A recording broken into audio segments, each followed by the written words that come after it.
Nós vamos falar agora sobre uma das estruturas de programação mais importantes e presentes em qualquer linguagem de programação. Nós vamos falar sobre os loops. Bom, basicamente há 4 grupos de loops, mas nós vamos ver aqui apenas 3 deles. Pois é muito difícil, muito raro fugir dessas 3 estruturas que nós vamos ver aqui, que seria o do while, que é a junção de 2 loops, do do loop e do while end, o for next e o for each. Bom, para se ter uma ideia, tudo que eu já programei até hoje, eu usei apenas esses 3 tipos de loop. Nós vamos ver cada um deles com mais detalhes e fazer alguns exemplos de uso, ok? Bom, a primeira coisa, para que serve, o que é e para que serve um loop? Um loop nada mais é do que um conjunto de instruções, ou seja, uma estrutura de programação que nós usamos para repetir comandos. Ou seja, toda vez que a gente precisa repetir algum comando ou repetir um conjunto de comandos, a gente faz uso do loop. Bom, nós vamos começar a falar aqui sobre o do while. Esse loop funciona da seguinte forma, ele vai repetir comando ou um conjunto de comandos até que uma condição seja falsa ou verdadeira. Por isso a presença da instrução while, que significa enquanto. Essa condição vai depender da finalidade da nossa repetição de comandos.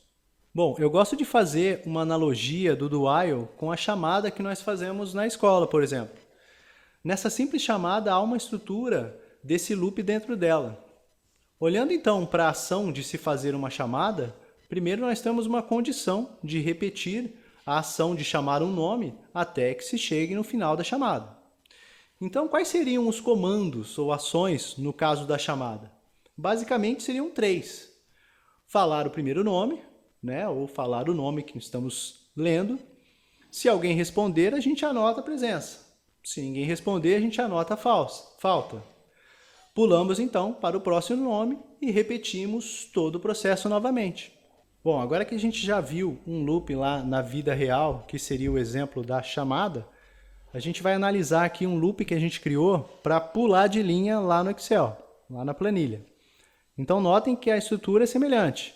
Do while, a nossa condição é ActiveCell.value diferente, aqui os sinais maior e menor, um de frente para o outro quer dizer diferente, empty, que significa vazio. Então, a condição seria, faça enquanto a célula ativa for diferente de vazia, ou seja, faça enquanto ela estiver preenchida. E qual seria o nosso comando que vai ser repetido no loop? Seria o ato de pular de linha aqui, que a gente já viu nos outros vídeos. Então, o endereçamento cells e o ActiveCell.row mais 1.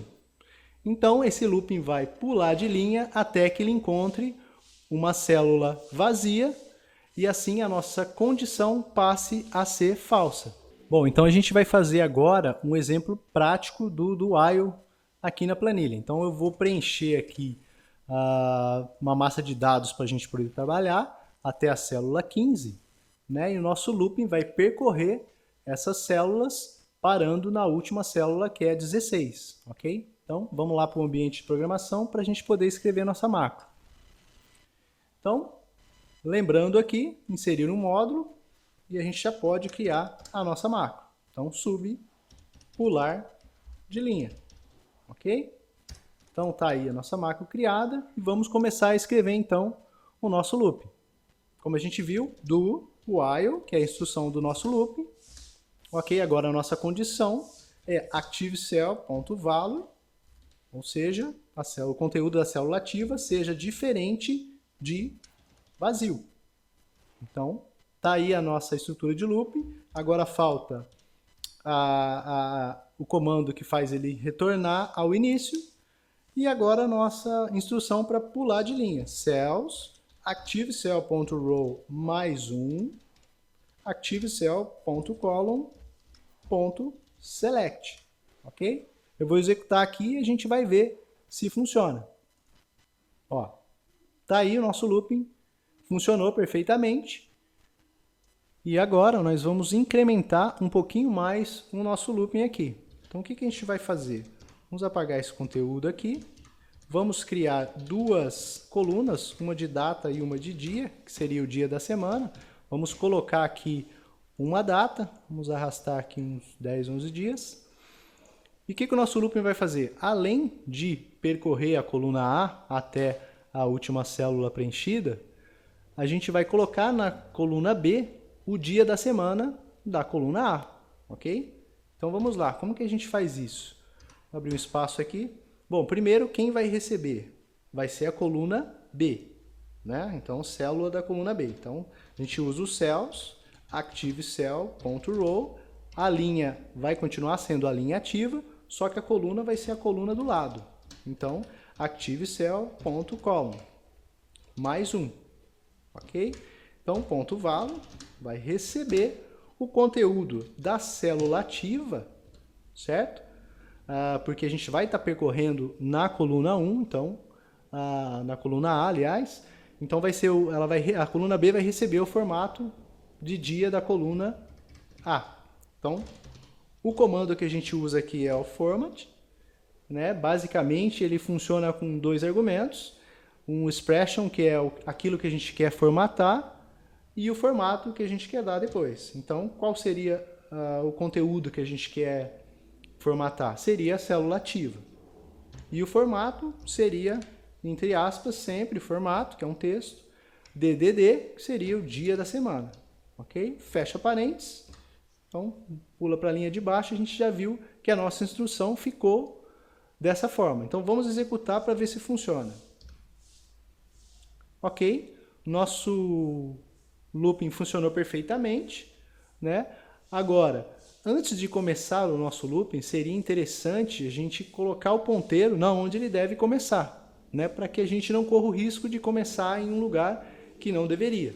Então, o que a gente faz? Usa o comando range, nesse caso, a gente pode colocar range a2.select, porque daí a gente não corre o risco, né? Eu vou executar aqui novamente, a gente não corre o risco de estar começando com a célula ativa aqui e ele não fazer nada porque não tem nada preenchido. Então vamos lá, vou inserir aqui um botão, como a gente fez das outras vezes. Seria um botão aqui, só para a gente executar diretamente aqui. Atribuir a macro que a gente acabou de criar, pular linha, e vou executar aqui. Ó, notem que ele executou a partir da linha, aliás, da célula A2. Bom, o que a gente vai ver agora? A gente vai ver a nossa macro sendo executada linha a linha. Isso é chamado de depuração. A gente vai estar vendo isso mais vezes lá na frente. E para que ela serve? Para a gente analisar cada linha do nosso programa, do nosso código. Então a primeira coisa que a gente tem que fazer é colocar o que a gente chama de breakpoint, ou seja, um ponto de parada, antes de começar a rodar a nossa macro. Então nessa coluna aqui cinza, aonde a gente clicar nela e tiver linha de programação, ele vai colocar essa bolinha e pintar a linha de marrom aqui. Então, quer dizer, é ali que ele vai parar. Então, eu posso colocar um ou vários breakpoints para a gente analisar a partir dali. Então, vou colocar o meu breakpoint aqui na primeira linha do nosso código, né? Lembrando, né, como a gente já notou, que ele executa, né, o VBA executa de cima para baixo, linha a linha. Então, coloquei aqui na minha primeira linha. Quando eu executar minha macro, ele vai estar parado exatamente aqui. Então vamos ver funcionando. Eu vou apagar aqui o que a gente fez, que a gente executou anteriormente. E vou rodar, vou dar um play aqui na nossa macro. Ó, dei o play, notem que a linha que a gente está parada, que foi a linha que a gente colocou o nosso breakpoint, fica em amarelo, para mostrar que a gente está ali. E ainda não executou nada na nossa macro lá. Então quer dizer, eu vou colocar o ponteiro aqui em outro lugar. Então, a primeira coisa que ele vai executar é o range A2. Então, quando eu der um F8, né, então o F8 serve para pular para a próxima linha de programação, depois do breakpoint. Então, quer dizer, se eu der um F8 aqui, ó, notem que ele saiu da onde estava e foi lá para a nossa A2. Então, agora ele está parado no começo do nosso looping. Então, a primeira coisa, ele vai analisar a nossa condição. Se a nossa condição for verdadeira, ele passa a executar a próxima linha, que seria preencher a coluna B. Então vamos lá, F8 novamente. A gente está parado ainda nessa linha que ele vai executar. Quando eu der um F8 novamente, ele preencheu lá a coluna B. E está parado agora na pulagem de linha que a gente colocou. Então se eu der um F8 novamente, ele pula de linha. E assim a gente pode fazer isso agora, a partir de então, com um F8, e a gente vai ver a nossa macro sendo executada linha a linha no nosso ambiente de programação, ok? Isso é chamado de depuração. Bom, outra coisa que eu queria chamar a atenção aqui seria o seguinte, notem que aqui na nossa programação, eu dei um tab aqui para afastar do começo da nossa coluna aqui da macro, e isso é chamado de indentação. Para que serve isso? Isso vai mudar alguma coisa no nosso código? Não, não vai mudar nada, ele vai continuar executando da mesma forma. Agora vejam vocês se o nosso código estivesse assim, sem indentação. A gente pode perceber que é muito mais difícil de interpretar o nosso código, né? De analisar. Por quê? Porque a gente não sabe aonde começa, onde termina o nosso looping.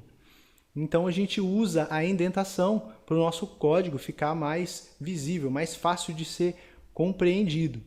Então, o que a gente faz? Depois que criar o nome da macro, a gente sempre dá um tab para começar. Então, eu dei um tab aqui para começar esse comando e depois dei um tab, 2 tabs na verdade, para dizer que esse comando está subordinado a esse. Então, a gente vai criando uma hierarquia, né, de comandos e assim vai ficando mais fácil para a gente interpretar. A gente pode comparar o anterior, sem indentação, com esse e notar que é muito mais fácil de entender o nosso código, ok? Bom, vamos incrementar então um pouquinho mais a nossa macro aqui. O que a gente vai fazer? A gente vai continuar percorrendo a coluna A, preenchendo a coluna B, só que agora a gente vai verificar se na coluna B tem SAB de sábado, o DOM de domingo, e vai pintar as fontes de ambas as colunas de vermelho, ok? Então a primeira coisa que a gente precisa lembrar aqui é que a primeira vez que a nossa macro for executada, os dias aqui não vão estar preenchidos, né? Então, a gente precisa lembrar disso. E aonde que preenche? No nosso código. Aqui, certo? Então, a gente não pode colocar o nosso comando de verificação do dia aqui, porque não vai estar preenchido ainda. Então, lembrando aqui da sequência lógica, a gente precisa colocar o nosso comando depois de preenchido. Lembrando que sempre de cima para baixo, linha a linha. Então, vamos lá. E como que a gente verifica uma condição, faz um teste? Com o comando if. O if é bem parecido com a função C lá da planilha, com algumas diferenças de sintaxe, mas a estrutura é a mesma. Então, se condição, que a gente vai colocar agora, for satisfeita, então, que funciona como ponto e vírgula lá da fórmula, end if, que funciona como se a gente fechasse o parênteses lá na fórmula. E aí, comandos aqui. Então, quer dizer, essa é a nossa estrutura de if. Se essa condição for satisfeita, então ele executa os comandos ou o comando que a gente colocar na linha seguinte. Senão ele fecha e não executa aqui o centro do nosso if, ok? Então, qual seria a nossa condição? A gente vai verificar ActiveCell.row, ActiveCell.column, mais um, que é a coluna do lado, ponto value, a gente vai fazer primeiro com sábado e depois com domingo. Então, se a coluna do lado for SAB de sábado, a gente então faz alguma coisa. Então, essa seria a nossa condição, se a coluna do lado for igual a SAB. Então, quer dizer, depois, se essa condição for satisfeita, a gente vai colocar o nosso comando. Qual seria o nosso comando? O primeiro seria ActiveCell.font, né? .color index, que é o número da cor, que no nosso caso é 3, né? Vai pintar a célula ativa de vermelho, a fonte da célula ativa.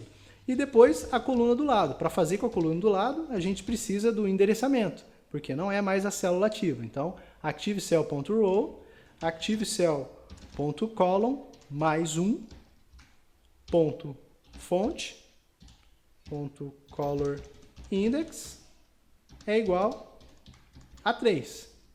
Então tá aqui, a nossa estrutura de if ficou dessa forma. Agora a gente já pode executar a nossa macro lá. Então vou clicar aqui. Então notem que ele fez, né, para sábado, todos os sábados que estão na coluna B, ele pintou de vermelho. A gente vai fazer isso agora para o domingo. Então basta copiar e colar aqui essa instrução novamente, só que mudando aqui para DOM de domingo. Então vamos executar aqui novamente. E notem que agora ele faz o sábado e o domingo. Essa é a nossa estrutura de if, né? É assim que funciona o if. A gente vai trabalhar com if, obviamente, muito mais vezes e a gente vai assimilando aos poucos essa estrutura, ok? Então é isso. Bom, essa videoaula do canal Macrofaz vai ficando por aqui. Se você gostou desse vídeo, não se esqueça de dar um like aí embaixo e também de se inscrever no canal para ficar sabendo sobre novas videoaulas e também tudo que acontece no canal, ok? Obrigado por ter assistido e até a próxima. Valeu!